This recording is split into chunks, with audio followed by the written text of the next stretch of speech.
Welcome to Tea, Toast, and Trivia. Thank you for listening in. I am your host, Rebecca Budd, and I look forward to sharing this moment with you.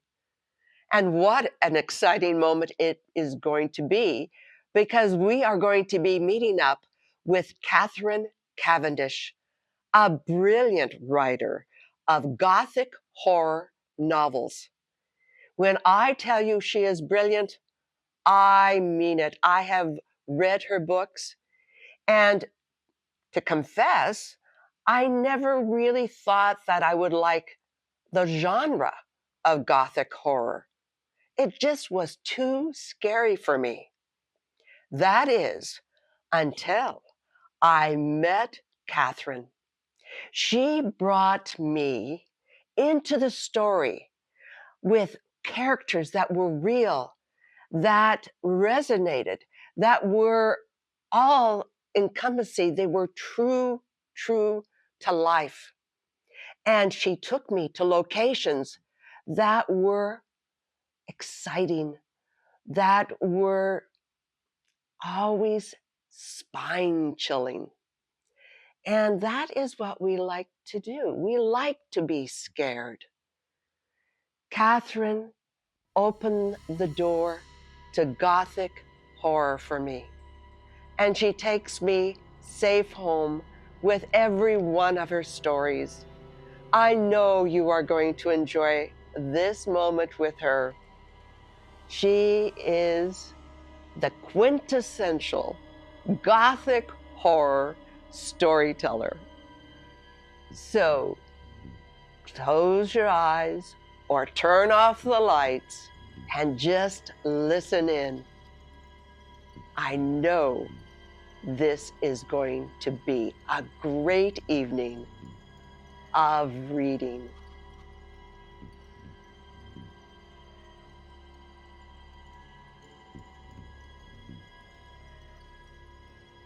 Thank you very much for inviting me back and to talk about The Stones of Landane and to talk about Gothic fiction. Gothic fiction, my introduction to anything Gothic really came at the age of about 9 or 10, and that was when I first grabbed a copy of Wuthering Heights, Emily Bronte's classic novel of love, hate, and revenge. And that story gripped me right from the word go. At the time, I was growing up in Yorkshire, in Halifax, which was only a few miles away from where Emily and her family had lived a long time before, obviously. In fact, we shared the moor. If you carried on walking from the moor that I lived about a quarter of a mile away from, you would actually end up in Haworth. And of course, that was the Brontes' village. Wuthering Heights, an extraordinary novel. Obviously, at the age of 10, I didn't really get it. But I got gripped by it. The atmosphere, the darkness, the shadows, the sense of evil and creepy scariness that pervades that novel. To call it simply a romance or a love story is to completely belittle it, in my view. It is far more than that. And what is even more extraordinary is who it was written by. I mean, you wouldn't think a parson's spinster daughter would write a story like that. But if ever the phrase "still waters run deep" had been appropriately applied, it was indeed to Emily Bronte, because she was indeed something rather more than a spinster daughter of a country parson. So that was my introduction to it. My take on Gothic now is that in order to be Gothic, really, a novel needs to have atmosphere. It's got to have that sense of dread, of fear, of something going on in the shadows. It's rather difficult to write a Gothic novel, I feel, set in a trailer park, for example, or set in a modern terraced house or townhouse in a back street. It doesn't in the present day. It doesn't quite work. It has to have some element of darkness, shadow, creeping dread, and the unknown and the uncanny in order to be Gothic. So that's my take on it. That's my bit as far as that's concerned. Now we'll move on to The Stones of Landane, which is my latest novel from Flame Tree Press. And this came out earlier this month on the 14th of January. And it's really got, it's folk horror as well. I mean, there's Gothic elements in it, but it is folk horror as well. And I'll just read you the synopsis, which kind of gives you an idea of where the story is coming from. When Jonathan agrees to accompany his girlfriend Nadia on a trip to Landane, he imagines a relaxing break in the countryside. But he quickly discovers that Nadia isn't just drawn to the ancient Neolithic stone circle there, she is obsessed by them. One in particular holds a fascination for her. Within hours, her personality begins to change, and it isn't long before Jonathan starts to fear for her sanity. As Nadia becomes increasingly distant from reality, some of the ghosts of the past begin to reappear. A strange ethereal girl seems to be from another time. An old lady recalls the story with an unexpected twist. And in an ancient cathedral, a family mausoleum has its own story to tell. Now it isn't only Nadia who's in danger. So that's the synopsis of The Stones of Landane. Now on to the first reading. The first reading comes from the very beginning. So it's chapter 1, Nadia. So in her voice, the almost present. I can't tell you the first time I laid eyes on the Neolithic circle of majestic standing stones that had graced the rural hamlet of Landane for millennia. It seemed I had always known them, those magnificent sarcens towering above my head. I nearly convinced myself that I had been created by them, that somehow, incredible and impossible as it might seem, they had given birth to me. How stupidly fanciful is that? Yet now, as I drive closer, I feel that old rush of excitement flowing through my veins, as it has since, well, forever. It's a feeling, a real sense of coming home, and I know that sounds crazy. Here we are in the south of England, yet I have lived all my life in the north, 250 miles away. But much as I love the Pennines and their rugged beauty, I never felt I truly belonged there. Recently, I've come to realise that only when I'm in Landane, surrounded by those ancient stones, do I feel grounded, at home, where I belong, even if it isn't always easy. Safe, is that the right word? Maybe not safe exactly, but protected, shielded from something I don't understand, something I have never understood. It exists on the edge of my sight. I can't quite see it, but it's there, like a fleeting shadow. When it happens, it's for a split second only, so fleeting that I'm left unsure of whether it even happened. And it can occur at any time, without warning. Like that day at work. I don't have a fancy job. I work as a sales assistant in a branch of a chain of high street pharmacies. One day, I was advising a customer on which type of moisturiser might suit her best, when, out of the corner of my eye, it's, whatever it was, flashed by. I let out a little cry. I didn't mean to. It just happened. And it scared the wits out of the poor woman. Next thing, she summoned the manager, not to complain, but to express her concern for my well-being. I was duly bundled off home for the remainder of the day and told to make sure I had a good rest, despite my protestations that I was perfectly all right. Evidently, my shocked face and the colour draining out of my normally olive skin led him to think otherwise. "You look like you've seen a ghost, Nadia," he said. So I suppose I must have, and he wasn't far off the truth anyway. We've just whizzed past a road sign. Landane's only 5 miles away. Beside me, my partner Jonathan has fallen asleep. He did the lion's share of the driving this time. We'd been together for over 3 years, and he even briefly considered marriage, but decided it wasn't for us. Likewise with children. I never felt maternal, and Jonathan's first marriage broke up because he had no desire to be a father. I've always believed that if the feeling's not there, you can't force it. 4 miles now. My nerve endings are tingling. It's as if the stones are calling to me. They always have. It's been 2 years, but I always knew I would return. They knew too. I only wish it wasn't under such sad circumstances. But, well, I'm here now, and this time feels different. As if something important is going to happen. No, important isn't a strong enough word.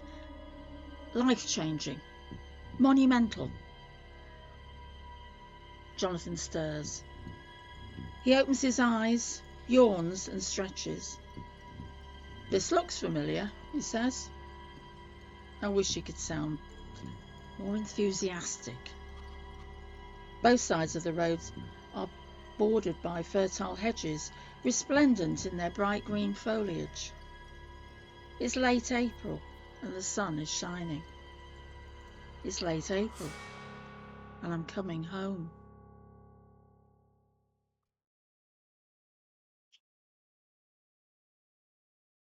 Right, the second reading takes us further into the novel and into another character, a character called Olivia. Now, Olivia belongs in 1900. She's also in Landane, but here's a little bit of the strangeness that is happening to Olivia. Olivia. Olivia straightened up from where she had been bending down, using the huge fallen stone to steady herself. She shielded her eyes against the sun. Had the voice been audible, or was it in her head? It was strange because she'd heard it, but couldn't even hazard a guess as to the direction of sound. More than that, surely, if it had been audible, the 2 people nearest to her would have registered it as well. Grant was closest. He was using a trowel to dig round the stone. Did you hear that? Olivia asked. Grant stopped troweling and looked up at her. Hear what? Someone called my name. Just now? Olivia nodded. Grant shrugged. I didn't hear anything. Neither did I, the bespectacled student she knew as Christopher said. Never mind, I must have imagined it. The 2 men resumed their work, but Olivia continued to look around her, searching the landscape for a sign of anyone, but increasingly sure the sound she had heard came from inside her head. Then it happened again, louder. Olivia! There could be no doubt this time. The voice was inside her head. In front of her, the air shimmered. Oh, this isn't right. What isn't? Grant set down his trowel and wiped his hands on his corduroy trousers. What's the matter, Olivia? You're as white as a sheet. I don't know. I keep hearing a voice. Christopher also stopped. Both men stared at Olivia. Oh, I'm sorry. Maybe it's the heat. It is a little warm, Grant said. Perhaps you need to get indoors, out of the sun. Yes, you're right. The girl appeared as if from nowhere. She was tall, slim, with waist-length blonde hair and large blue eyes that held a question in them. Her lips moved. When am I? Before Olivia could respond, the girl vanished. A loud buzzing filled Olivia's head, and she staggered forward. Grant caught her. Professor Scott's voice boomed out across the field. Is she all right? Olivia felt herself losing consciousness. She felt Grant's arms around her, breaking her fall. When she came to, it was in the relative cool of the field's Fine's tent. Professor Scott and Grant looked down at her as she lay on a camp bed. Her head thumped painfully. May I have a glass of water, please? Her voice wavered, and she fought to control it. Grant produced a cool, refreshing glass of water, and she drank it down. Take it easy, young lady, the professor said. You don't want your stomach to reject it. I think the combination of a hot day and lack of liquid refreshment have proved an unholy combination. No more work for you until at least tomorrow. Well, that wouldn't do at all. Olivia struggled to sit, angry at limbs that would not function at her command. What was the matter with her? I shall be fine in a few minutes, Professor, and we're at such an important juncture. We raise the stone tomorrow. And you will see it. Rest assured, Olivia. You will see that stone re-erected where it stood all those centuries ago, and there'll be no toppling it this time. It'll be firmly set in concrete. Did you see her? Did either of you see her? See who, my dear? Professor Scott's expression worried Olivia. If he thought she had lost her reason, there would be no more dig for her under any circumstances. Oh, it's nothing. Sorry, it was just before I fainted. Everything went a bit peculiar. As you say, I should have been drinking more water, but I was too absorbed in what we were unearthing. I should have been more careful. I will in future. She hoped she had sounded convincing. At least the frown that had crept onto the professor's craggy face had dissipated. He patted her hand. That's quite all right. When you feel up to it, get yourself off home, or better still, let young Grant walk with you. Olivia smiled and nodded. Professor Scott left them. You know I can't walk you home alone, don't you? Grant said. Olivia nodded. Too many prying eyes and ears around. In a village, you have no privacy, and someone would be bound to tell my father or yours. Papa wouldn't accept any excuse, even if I had a broken leg and you were the only person left in the village. The sight of us walking together, unchaperoned, would be quite enough for him to forbid me from ever joining this dig again. And it's getting so exciting now. Those finds today, amazing. My money's on us finding a body, Grant said. Well, what's left of one anyway. There's too much there. Finding that shoe today sealed it for me.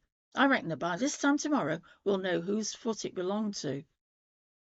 A shiver travelled up Olivia's spine. She swung her legs off the camp bed, and Grant helped her stand. Thankfully, her head didn't swim, but out of the corner of her eye she caught a movement. A slender figure of a girl with flowing hair flitted across the entrance to the tent. She moved far too quickly for a normal person, and with a strange, jerky movement. No point in asking Grant if he'd seen her. He had his back to the entrance. But somehow Olivia doubted he would have, even if he'd been standing right in front of her. Her solitary walk back home was spent in deep thought. Either she was going mad, or that girl existed. If she did, who was she? What was she doing there? And why was it that only she, Olivia, was able to see her? Then there was the strange question she'd asked. When am I? Who asks that? Where, maybe, but when? She was almost at her gate, but the girl was standing in front of her, barring her way. Olivia gasped, Who are you? Girl blinked. Who am I? Yes, I want to know who you are and why you're here. Here? What is here? Here is a village called Landane. Now, please answer my questions. The girl smiled, but the smile ended at the corner of her lips. Her eyes continued to stare straight at Olivia, as if they were staring into her, maybe even through her. The sensation was unpleasant, like a violation of her body. Olivia wanted to cover herself, even though she was fully dressed. The girl looked to be in her teens, and as Olivia watched, transfixed, she faded before disappearing.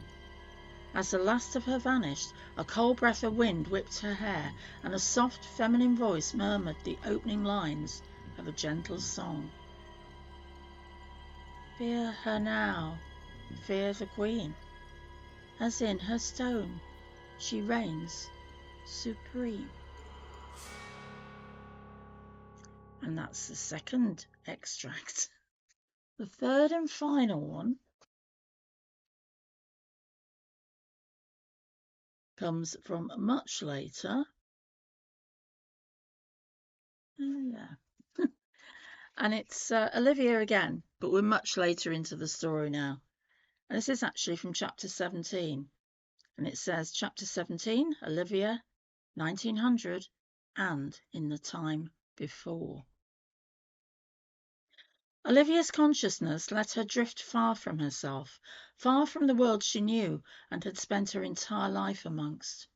A quick glance all around showed her she was alone on a windswept plain, but only for an instant.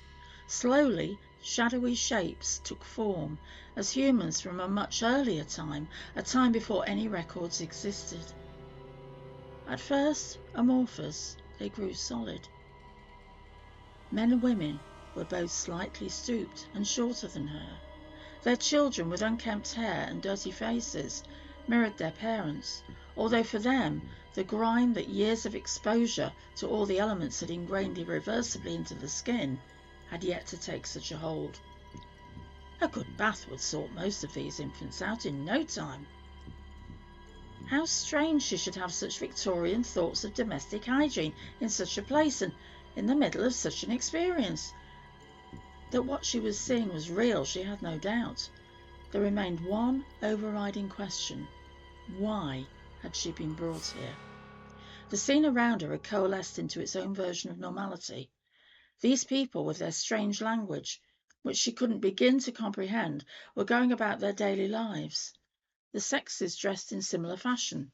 They were clothed in roughly sewn animal skins, which, judging by the overpowering sickening stench, had been imperfectly cured. Round dwellings, built of timber and roofed with moss and dung, seemed to house entire families and must have been, at best, cramped. Smoke belched out of holes in the conical roofs. Outside, cooking fires burned. Women ripped meat from bones, their arms strong and sinewy from hard manual labour. The children ran barefoot, and as Olivia became acclimatized to her new surroundings, she sensed the season was early spring. In the distance, clumps of trees were festooned with young, bright green leaves. She approached one of the women who was squatting by the fire, stirring a pot filled with what appeared to be some kind of vegetable stew. There could be no language between them, but perhaps gestures might work. Olivia waved her hand in front of the woman's face. Not a flicker. She carried on stirring. No one can see you here. The male voice echoed through her head. Olivia looked back over her shoulder. No one there. She turned back, and there was a man dressed unlike anyone else. His long white gown matched his hair.